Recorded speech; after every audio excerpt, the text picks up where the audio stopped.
Okay, we have learned how to graph a line. When we're given the equation of a line, if you put it in slope-intercept form, getting y by itself, you can see the slope and you can see the intercept. So you go to the y-axis where the intercept is and you put a dot there and then you follow the direction of the slope, right? But now we're going to go backwards. I'm going to give you a line and we're going to write the equation of it. Okay? So let's say, and it's hard to do it on something like this, but we're going to do our best.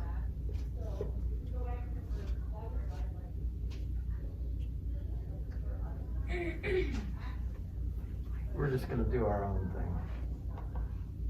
Okay, so we're going to draw a line like this.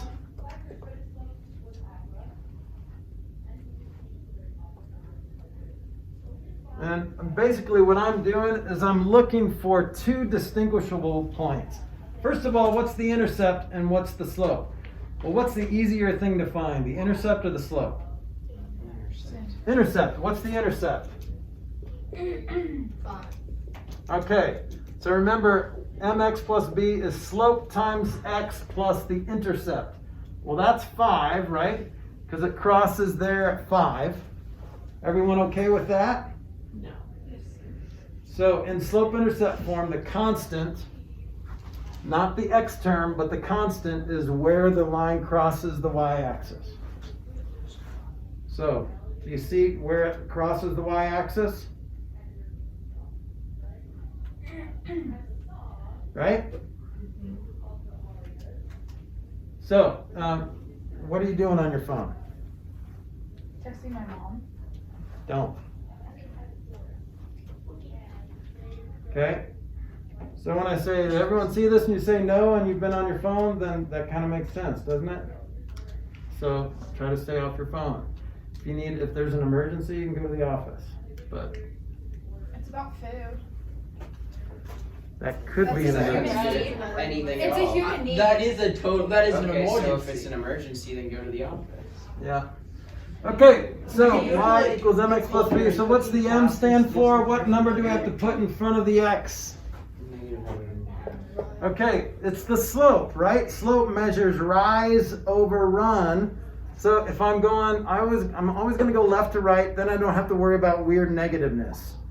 So to get from this point to this point, don't cut through people's yards. That's rude. Okay, so how do you get there? You go south, you go down 1, right? And then you go right 2. How do you say down 1 in math? And how do you say right 2 in math? Positive 2, or since it's positive, you don't need a sign, so negative 1 over 2 and you're done. There's the equation of that line. So you can write an equation by just looking at a graph if it looks pretty. So this looks pretty because we know that it crosses at 5. There's no question in our mind. I mean, I guess they're not going to trick you, okay? If it looks like it crosses at 5, then it crosses at 5. And so then you're just looking for identifiable points. Now on graph paper and in your work, you're going to see these lines. These lines will make it so much easier because look, it's going to end up right on a corner of a box, okay? That's an identifiable point. Now you could have gone down to this point over here. This is not quite right. And you could have gone down 2 over 4. Well, down 2 over 4 is the same thing as down 1 over 2. If you reduce negative 2 over 4, it's negative 1/2. Okay? So it doesn't matter which 2 points you pick to calculate slope. Just calculate it. Count. How far down does it go? How far right does it go? Okay? So this is if you see a graph. However, an equation is often written in another form. So let's give you an example. For example, if you have $30 to spend on pens and notebooks. Notebooks are $3, pens are $1.50 per package.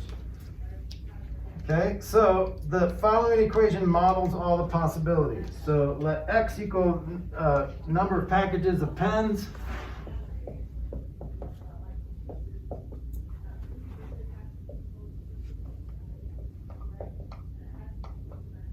And let's let y equal number of notebooks.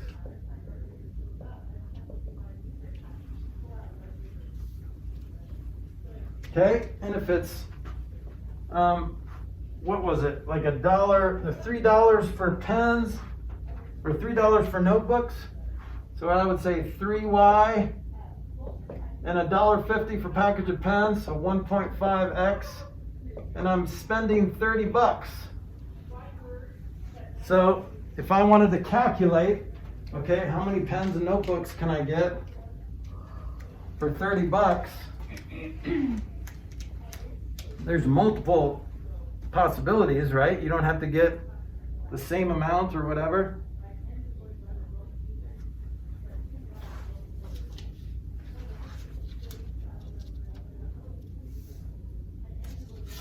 Okay, so how do I turn this into slope-intercept form?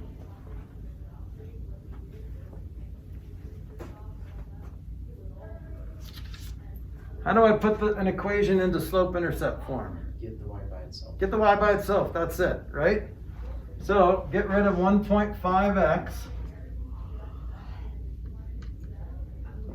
So 3y equals negative 1.5x plus 30. All I did was bring that x term over. So now I'm pretty close, but what else do I have to get rid of? Yeah. You have to get rid of the 3 by dividing. Yep, get rid of that 3. So divide everything by 3. So y equals negative 0.5x plus 10. Okay, so see how I wrote an equation of a line, and we like to see it in this form because that's easy to graph. So this is more standard form. We call this standard form when you have something times x plus something times y equals a constant. So you have the variables on one side and a constant on the other. That's standard form. This is slope-intercept form. This is more graph-friendly.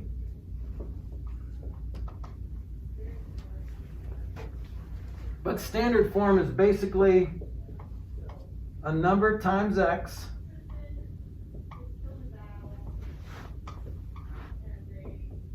a number times x plus a number times y equals a constant. So ax plus by equals c. And don't let b be confused with slope or the intercept. It's a capital B, I guess, so that maybe that's not quite as confusing. But you have to be able to convert back and forth. You need to be able to go from standard form to slope-intercept form. So basically, if you're in standard form, there's just 2 steps. Get rid of the x, so you get c equals negative ax, by equals negative ax plus c. All I did was bring that ax, the x term over, and then you're just dividing everything by b.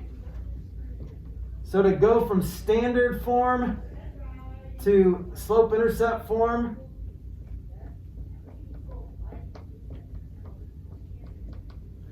looks like that. So you don't really need to know that. I mean, most of you know how to get y by itself.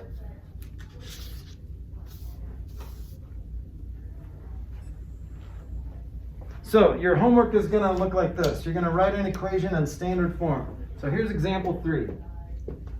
I want to convert to standard. Here's what it looks like. This is the to convert from Celsius to Fahrenheit.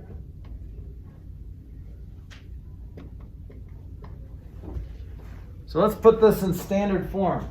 So we know how we just went from standard form to slope-intercept form. So let's go backwards. What do you want to do first? Well, what did we do last to get it into slope-intercept form? You divided by something, right? So fractions we don't like because fractions do not belong in standard form. Okay, these a and b are integers. They could be negative, but they're not fractions. So standard form, a and b have to be integers. Okay, so how do I get rid of that fraction? What do I do? Divide. You could divide by What's 5/9, that? but then you'd end up with a fraction somewhere else, but we're gonna F-bomb that. There's just one fraction, Yeah. so what's the F-bomb? What do I multiply by? A number. Yeah, we'll get rid of that denominator. 5. Oh. Okay, so we're gonna multiply both sides by 5. Everybody okay with that? So that's just gonna make this number big, but that's okay. We're getting rid of the fractions. So 5F equals 9C plus 160. So far so good? Are we in standard form yet?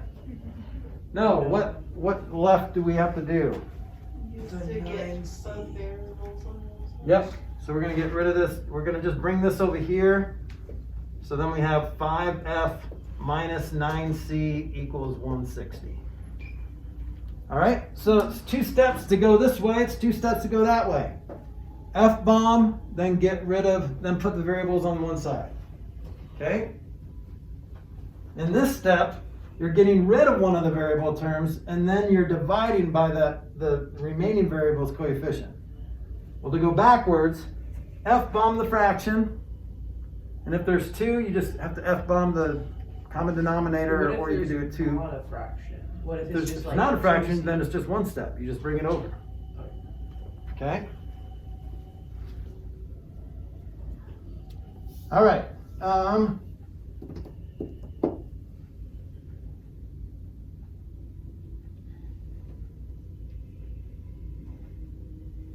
There's another shortcut thing that I'm going to tell you.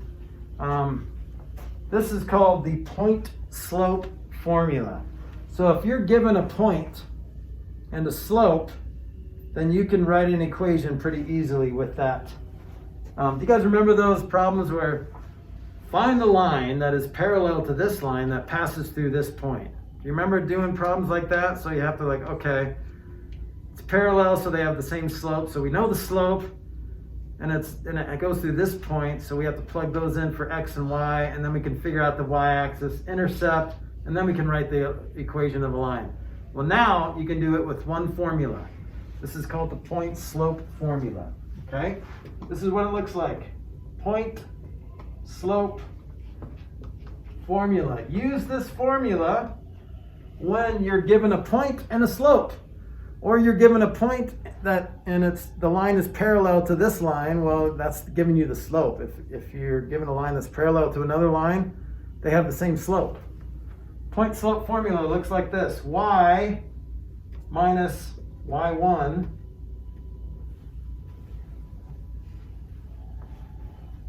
equals m times x minus x1.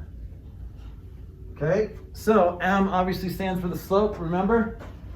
So if you're given a point and a slope, you put the point in here, you put the x value of the point there and the y value of the point there, and then you simplify that. So let's do an example. Example 3 says a line has a slope of -2 and passes through the point 10, 12. So here's example 3.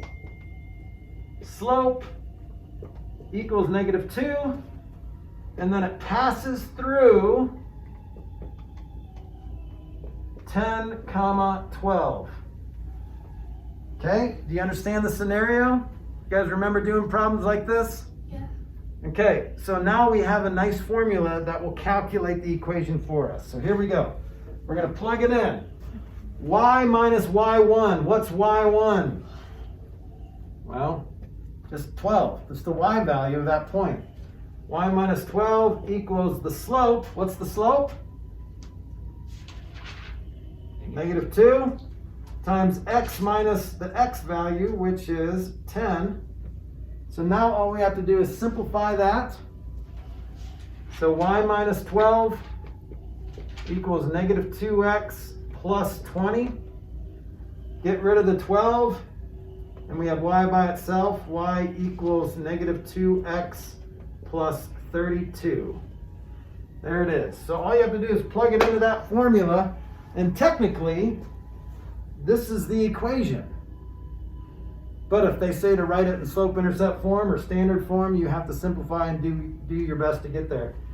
But this is technically the equation. So if it says, write the equation for the line that passes through this and the slope is this is all you have to do.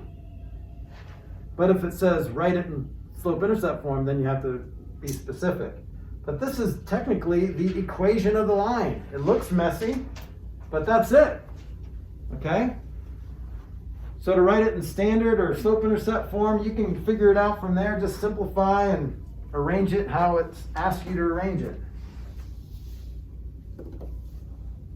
All right. That's all I got. A lot of this is review. So if you have your own way of doing this, you don't have to use the point slope formula. It's just a shortcut, but it is a nice shortcut if you can remember it. And I will let you use that formula on a test. If we have a question like that on a test, which I'm thinking we will, then you can just plug it into there, and we'll go over it and when we do our test review. But you can just plug it into there, and you can use that formula on your test. Okay? Good? All right. Good? All right. Good? All right.